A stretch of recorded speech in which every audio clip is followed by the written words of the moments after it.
here's Zach Wolchuk with these pressing questions. Thank you very much.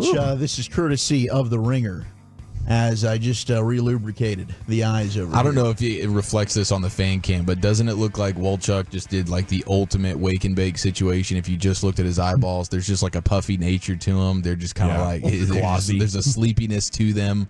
Yeah, but also an inner giddiness because he knows it's a double clincher Friday night in the Metroplex. Super giddy. I also had no idea that 2015 was better than 2020. I know I'm not like the smartest person ever. Well, you have dyspraxia, so this makes sense. Yes. Of course you would read that backwards and think it's not what it is. But 2015 is where I'm at now, so I think we're in good shape. Quit living in the past, brother. Let's go. present. All right, the first one that The Ringer brings up is a little bit rude. Just how old is Jerry Jones was the question.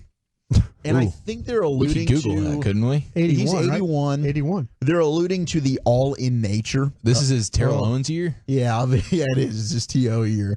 They're alluding, so like he was all in, but then the Cowboys haven't really acted like they were all in. So a big question mark will be, is Jerry actually all out? Are they about to go on the final season of Dak? Let's one last ride this thing with Ezekiel Elliott. Or do you end up getting contract extensions done with their quarterback, with CeeDee Lamb? Does Micah Parsons find himself with a new deal? So basically how the Cowboys end up maneuvering around these contracts is the big question when it comes to Dallas.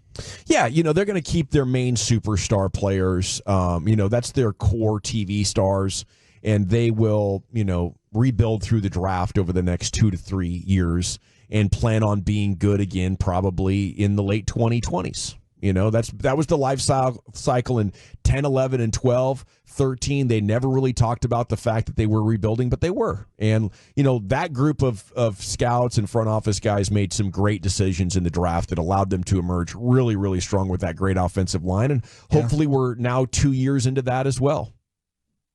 The next question is, will a big-name wide receiver get traded before the start of the season? Because we've heard a lot when it comes to Stephon Diggs already being traded. Keenan Allen got traded. And now could maybe the 49ers deal a Brandon Ayuk, a Deebo Samuel, a T. Higgins from Cincinnati. There's a lot of names out there right now that possibly could get moved. And if a team didn't necessarily satisfy that need in the draft, I know Pittsburgh's a team, of course, that still feels, even though they drafted Roman Wilson, but they've been reaching out when it comes to maybe still acquiring a big-name receiver. So have we seen the end of the number one wide receivers being traded and switching jerseys? That could be fun. I don't think so. It's a hot trend. I don't exactly understand why, but receivers are getting paid, and then teams are deciding, boy, this is a really big hit on our cap, and unless it fits our championship picture right now, we're moving on. I mean, even the Chiefs moved on in the middle of a dynasty from their best wide receiver, which is just crazy. That never happens. But yes, it's a new trend. It's an important part of team building in one way or another right now. I was just trying to think for the Cowboys, like what would you get for CeeDee Lamb if you did consider that? Could you get anything good for Brandon Cooks 5-6 weeks into the season if things aren't going well for you? That's John Lynch said he wasn't trading his guys. Yeah. But I don't know. Which is how you should approach it, even if you are. The team, the time has passed. Well, I mean, he gave you an opportunity. He just probably didn't like the deals that he was getting.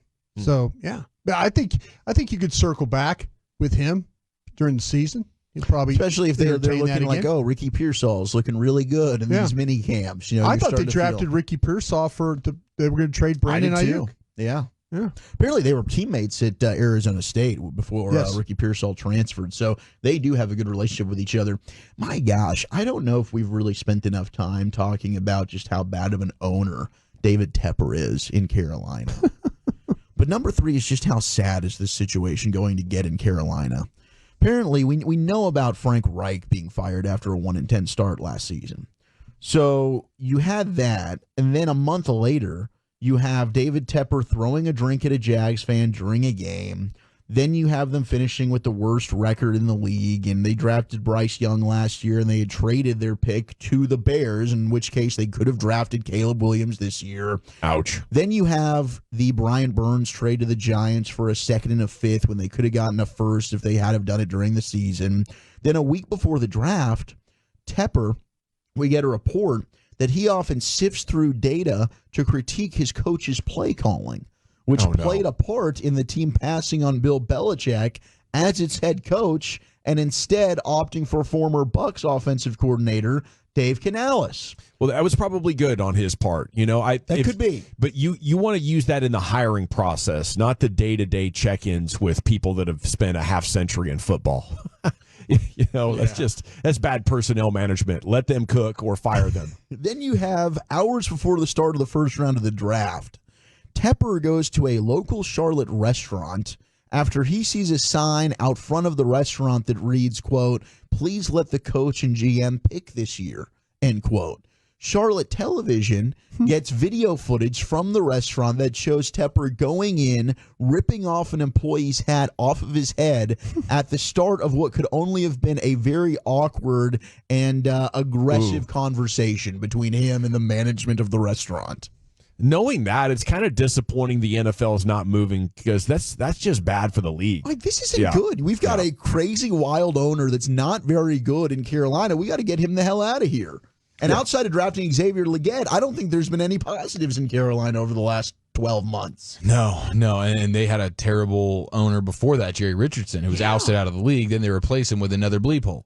My gosh. Other questions. How soon will we get C.J. Stroud and Jordan Love considered in the top tier of NFL quarterbacks? Yes. And who will survive the New York Jets' last stand? Will you finally get a healthy Aaron Rodgers? Okay.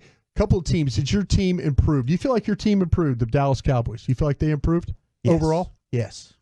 Probably. Well, the 33rd team doesn't think you improved overall. Oh, goodness gracious. No. The teams that they say that improved, and matter of fact, I'm doing this because a couple of them are in your division. Oh. The 33rd team of a bunch of failed scouts and general managers said, yes, I threw that in there because they didn't think the Cowboys improved. But washed up. Yeah, the Washington, they say the Washington Commanders were a team. They say, like the Arizona Cardinals, the Washington Commanders had a bevy of top 100 picks. Sure did. Making their job easier. Taking Jaden Daniels at 2 will either be a tremendous or they'll be left wondering what they made the right decision if the LSU star doesn't outplay the quarterback taken behind him. However, he's an upgrade on what the team has had in quite a time. Adding 3 second-rounders and 2 third-rounders should pay off quickly, although it remains to be seen whether Washington erred by passing on offensive tackle in the second round. And third-round selection, Brandon Coleman is expected at that position.